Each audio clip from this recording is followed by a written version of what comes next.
जय श्री कृष्णा मित्रों। कार्तिक मास के शुक्ल पक्ष की एकादशी को देवउठनी एकादशी भी कहते हैं और इसी दिन तुलसी विवाह भी किया जाता है। तुलसी विवाह अपने आप में एक बहुत ही रोमांचक और बहुत ही आनंददायक अनुष्ठान है और इस दिन माता तुलसी का भगवान श्री हरि के शालिग्राम स्वरूप के साथ विवाह संपन्न किया जाता है। और आज हम लोग तुलसी विवाह की सरल एवं साधारण पूजा विधि की चर्चा करेंगे। पूजा में उपयोग में आने वाली वस्तुओं की बात करें तो सबसे पहले हम भोग की बात करते हैं। घर में कुछ ना कुछ मीठा अवश्य बनाइए। जैसे मैंने खीर बनाई थी, कुछ कतलियां भी बनाई थी, क्योंकि एकादशी का दिन होता है तो अनाज का भोग मैं नहीं लगाती। इस दिन गुड़ के भोग की भी बहुत मान्यता है, क्योंकि अब हम विवाह संपन्न करने जा रहे हैं तो सबसे पहले गणपति जी का आवाहन किया जाएगा। तो अपने गणपति को फूलों का आसन दे करके आप विराजमान कीजिए। और देखिए, कलश स्थापना के बिना विवाह संपन्न नहीं होता है, तो कलश अवश्य स्थापित किया जाता है नारियल के साथ में। और इस प्रकार से कुछ ऋतुफल और सब्जियां लीजिएगा। आंवला और शकरकंदी मिस नहीं कीजिएगा। 365 बाती का दिया हो सके तो प्रज्वलित करिए। अगर नहीं हो सकता है तो कोई आवश्यक नहीं है। लक्ष्मी प्राप्ति के लिए दिया बहुत शुभ माना जाता है।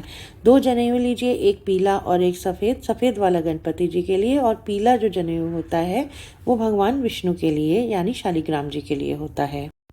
माता तुलसी के लिए 5, 7, 11, 21, 51 जितना हो सके दिल खोल के श्रृंगार लीजिए। इसमें कोई कंजूसी नहीं करनी है और इतना श्रृंगार लीजिए कि आप उसमें से कुछ भाग लोगों में बांट भी सकें।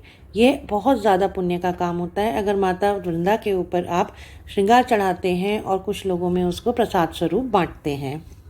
कुछ नहीं तो आप कुछ कांच की चूड़ियाँ ही ले लीजिए और 2-2, 4-4 करके लोगों में चूड़ियाँ ही बांट दीजिए। अब देखिए, विवाह है तो कुछ शगुन तो अवश्य चाहिए। अपनी श्रद्धा अनुसार, अपनी सामर्थ्य अनुसार एक शगुन का लिफाफा जरूर रखिए। मित्रों, पीले पुष्प की 2 वरमालाएं अवश्य होनी चाहिए, क्योंकि हम विवाह संपन्न करने जा रहे हैं और भगवान श्री हरि और माता तुलसी को पीला रंग अत्यधिक प्रिय है।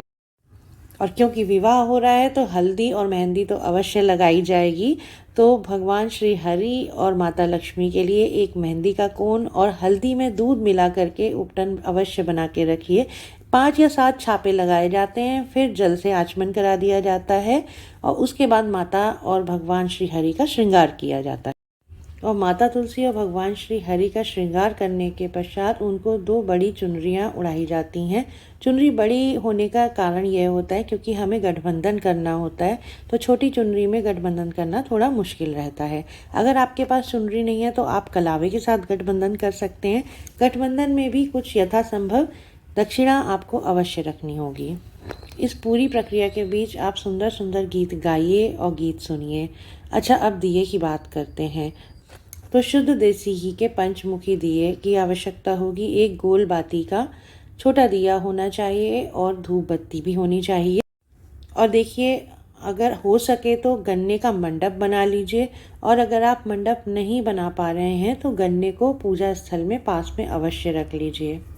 और रोली चावल, तिल, चंदन, इन सब की आवश्यकता तो होगी ही होगी। माता तुलसी और भगवान शालिग्राम का गठबंधन कीजिए। माता तुलसी को सिक्के की सहायता से सिंदूर लगाइए। यह सब कार्य आपको करने हैं। नारियल को 7 बार घुमा करके आपको नारियल से फेरे भी कराने हैं। सारे दीप प्रज्वलित करने के बाद ये प्रक्रिया हमें करनी है। देखिए, 365 बत्ती का दिया जला करके वहाँ पे नहीं रखते हैं, इसे किसी खुले स्थान पे रख दीजिए, क्योंकि इसकी जो लौ होती है वो बहुत ज़्यादा उग्र होती है। और भगवान श्री हरि के लिए तुलसी दल का पंचामृत बनेगा और भगवान गणेश के लिए बिना तुलसी दल का पंचामृत आप बनाएंगे। और इसी प्रक्रिया से पहले या बाद में समस्त पूजा सामग्री का पूजन कर लीजिए, उसका तिलक कर लीजिए। देवउठनी एकादशी वाले दिन इन सब की पूजा करी जाती है। और इसके बाद माता तुलसी को बेटी या बहन जो भी मान के आपने उनका विवाह संपन्न किया है, उनको भी आशीर्वाद दीजिए और उनसे अपना आशीर्वाद भी मांगिए। और इस पूजन में आपने जो कुछ भी कम या अधिक कर दिया हो उसके लिए माता से क्षमा अवश्य मांगिए। याद रखिए, विवाह के तुरंत बाद आपको वहाँ से कुछ भी नहीं हटाना है। आपको अगले दिन सुबह ये सब सामग्री का हटाना है और माता तुलसी को उनके स्थान पे और भगवान श्री शालिग्राम को उनके स्थान पे रख देना है। कुछ लोग कार्तिक पूर्णिमा तक भी दोनों को साथ रखते हैं, आप वैसा भी कर सकते हैं। अगर ये वीडियो आपको पसंद आया तो इसे ज़्यादा से ज़्यादा लाइक करिए, शेयर करिए।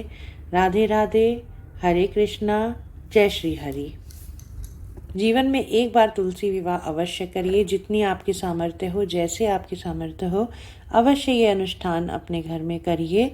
और यदि संभव हो तो भक्तों में माता तुलसी के कुछ वृक्ष भी वितरित करिए या भेंट करिए।